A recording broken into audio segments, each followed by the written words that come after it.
बांग्लादेश है वो अब पाकिस्तान के नक्शे पर चल रहा है। दरअसल देखिए, सवाल ये कि क्या पाकिस्तान की कायर फौज अब भारत से सीधा मुकाबला नहीं कर सकती है? क्या आसिम मुनीर भी अपने पहले जनरलों की तरह कायर ही निकले हैं? क्योंकि अभी तक वो कश्मीर में आतंक फैलाता रहा और जब भारतीय सेना ने उसे मुंह तोड़ जवाब दिया तब वो कायरों की तरह बांग्लादेश में भारत के खिलाफ साजिश करने लगा है। अब बांग्लादेश की राजधानी ढाका में आयोजित एक अंतर्राष्ट्रीय सेमिनार के दौरान भारत के नक्शे को लेकर बड़ा विवाद खड़ा हो गया है। दरअसल कार्यक्रम में प्रस्तुत एक मानचित्र में जम्मू कश्मीर को गलत तरीके से पाकिस्तान का हिस्सा दिखाया गया, जिस पर भारत ने तत्काल और कड़ा विरोध जताया है। यह मामला ऐसे समय में सामने आया है जब भारत लगातार अपनी क्षेत्रीय अखंडता और संप्रभुता से जुड़े मुद्दों पर स्पष्ट और सख्त रुख अपनाए हुए है। सेमिनार में मौजूद भारतीय उच्चायोग ने मानचित्र पर आपत्ति जताई, स्पष्ट ये कहा कि जम्मू कश्मीर भारत का अभिन्न और अविभाज्य हिस्सा है। भारत की आपत्ति के बाद कार्यक्रम में मौजूद पूर्व बांग्लादेशी राजदूत तारिक ए करीम ने तुरंत माफी मांग ली।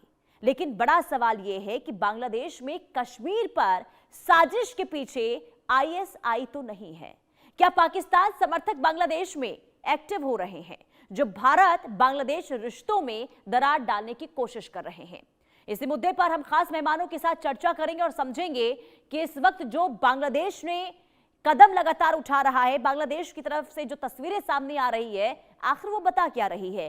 कर्नल टीपी त्यागी रिटायर्ड हमारे साथ डिफेंस एक्सपर्ट के तौर पर जुड़ चुके हैं। बहुत स्वागत है सर आपका इंडिया न्यूज पर। सर, ये जो हुआ बांग्लादेश में, ये क्या वाकई में आपको लग रहा है कि ये गलती है या फिर बदलते भू राजनीति का एक बड़ा संकेत यहां पर मिलता हुआ नजर आ रहा है? क्या ये माना जाए कि बांग्लादेश अब पाकिस्तान के कहने पर आगे बढ़ रहा है? जी जी पुनीता जी, यू आर राइट। बांग्लादेश जो कुछ कर रहा है वो पाकिस्तान और चाइना की शय पर कर रहा है। देखिए, कहा जाता है कि even slip of tongue is intentional. कोई भी चीज ऐसे नहीं होती कि साहब गलती से हो गया। चाइना ने जब अरुणाचल प्रदेश को और अक्साई चिन को अपना पार्ट बताया तो क्या वो स्लिप थी? It was intention. सिमिलरली अब जो ये बांग्लादेश के पूर्व राजदूत हैं तारिक ए करीम, इन्होंने एक सेमिनार में ढाका में एक प्रेजेंटेशन देते हुए नक्शे के अंदर जम्मू एंड कश्मीर को पाकिस्तान का पार्ट बताया। अच्छा, वहां पे ऑडियंस के अंदर बैठी हुई थी हमारी इंडियन हाई कमीशन की सेकंड सेक्रेटरी पूजा कुमारी। पूजा कुमारी ने तुरंत उठ के एक ऑब्जेक्शन रेज किया कि ये गलत है, जम्मू एंड कश्मीर तो भारत का इंटीग्रल और अनडिवाइडेड पार्ट है। तो उसने तुरंत कहा कि नहीं, it is only for the representation basis, it is only symbolic, real picture ये नहीं है। खैर, वो बात तो सबसाइड हो गई। लेकिन यहाँ से पता लगा कि बांग्लादेश की जो इंटेंशंस हैं अब वो नहीं है जो शेख हसीना के टाइम में हुआ करती थी। अब इसके दो तीन और प्रूफ है। सबसे पहला तो ये कि जो तीस्ता नदी है, उस तीस्ता नदी में एक ड्रेजिंग प्रोजेक्ट है। करीब करीब $1 बिलियन हिंदुस्तान ने ऑफर किया था उस काम को करने के लिए। शेख हसीना चाहती भी थी, लेकिन जब इतने में जो यूनुस की सरकार आई, उन्होंने उसको कैंसिल कर दिया और अब इन्होंने दोबारा से उसको चाइना को दे दिया। अब चाइना अगर उस काम को करता है तो ये तीस्ता नदी कहाँ तक जाती है? ये उस जगह तक जाती है जो सिलीगुड़ी कॉरिडोर, जिसे हमारे यहाँ चिकन नेक कहा जाता है, उसके नजदीक तक जाती है। यानी कि चाइना को एक एक्सेस मिल जाएगा रिकॉग्नाइज करने का, सर्विलेंस करने का कि हमारे उस वीक पॉइंट जिसे कहा जाता है सिलीगुड़ी कॉरिडोर या चिकन नेक, वहां पर क्या हो रहा है। ये तो एक। अब दूसरा, रंगपुर में एक पुराना सेकंड वर्ल्ड वॉर का एयरफील्ड था जो नॉन ऑपरेटिव था, बेकार पड़ा हुआ था, लेकिन उसके मॉडिफिकेशन के लिए, उसके डेवलपमेंट के लिए ये काम चाइना को दे दिया। अच्छा, चाइना को दिया ये तो एक बात है, लेकिन उसमें जो सब कॉन्ट्रैक्टर्स और कॉन्ट्रैक्टर्स काम करेंगे वो पाकिस्तान के होंगे। यानी कि चाइना और पाकिस्तान दोनों को उस एयरफील्ड के ऊपर पहुंच मिलेगी, और वो एयरफील्ड चिकन नेक यानी कि सिलीगुड़ी कॉरिडोर के बिल्कुल नजदीक है। तो इसका मतलब क्या हुआ कि जानबूझ के ये कोशिश की जा रही है कि भारत को घेरा जाए, और उस जगह पे घेरा जाए जो भारत का कमजोर पॉइंट है, या भारत की एचलीज हील जिसे कहा जाता है चिकन कॉरिडोर पे। ये रियलाइज किए बगैर कि अगर तुम किसी की तरफ एक उंगली उठाते हो तो बाकी चार उंगली तुम्हारी तरफ रहती हैं, ये रियलाइज नहीं किया बांग्लादेश ने कि बांग्लादेश में दो चिकन कॉरिडोर है। अगर अगर हिंदुस्तान में एक है तो बांग्लादेश में दो है। देखिए, एक तो रंगपुर कॉरिडोर है। ये रंगपुर कॉरिडोर जो है ये मेघालय तक जाता है, और ये करीब 80 किलोमीटर वाइड है। ठीक और है। अगर मेघालय चाहे तो उसमें पूरे रंगपुर डिवीजन को बचे हुए बांग्लादेश से टोटली अलग कर सकता है, यानी कि रंगपुर डिवीजन को हिंदुस्तान में मिला सकता है। अच्छा, दूसरा, इतना वल्नरेबल कॉरिडोर है जिसके ऊपर ध्यान कम लोगों का गया है, चिटागोंग से लेके ढाका तक।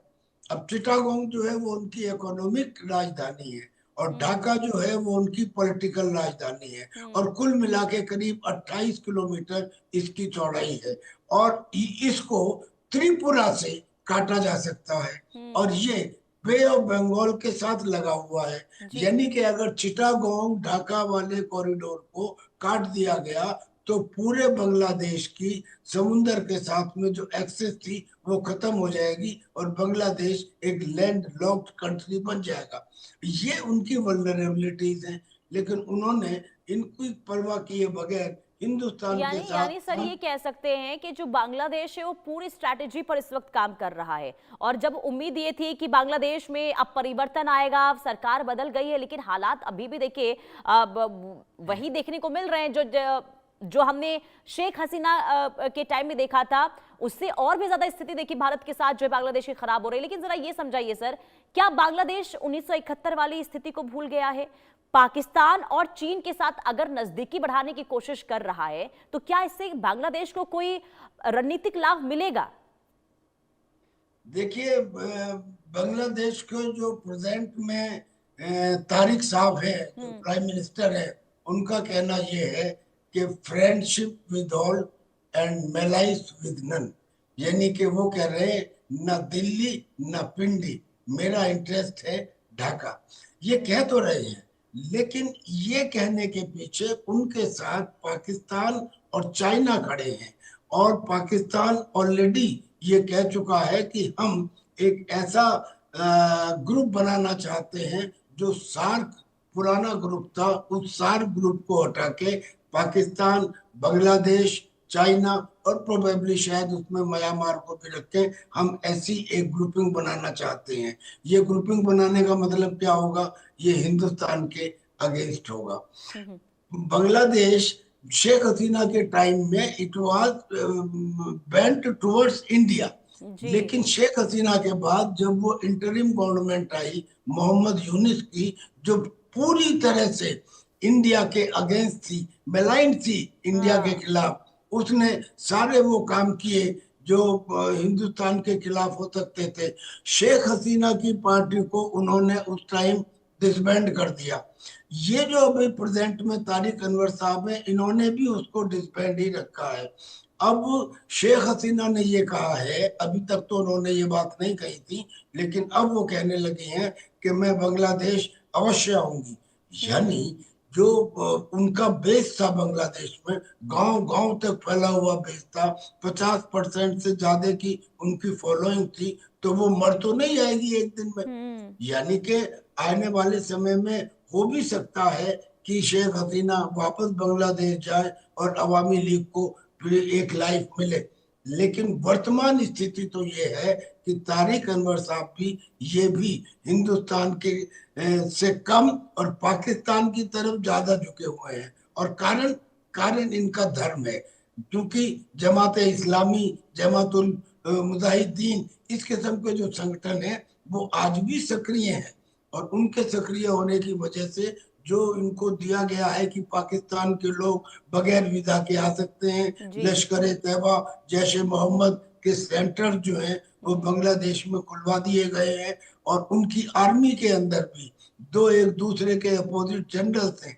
एक जनरल जो जो कट्टरपंथियों की सपोर्ट से जी। बना हुआ है, वो तो बाकायदा आईएसआई को बुला के लाया था और ले गया था चिकन कॉरिडोर तक उन्हें बिल्कुल। दिखाने के लिए हाँ। कि ये देखिए। तो वो उसका नाम है लेफ्टिनेंट जनरल हसन। तो जी। आर्मी के अंदर भी एक डिवीजन तक क्रिएट कर दिया है।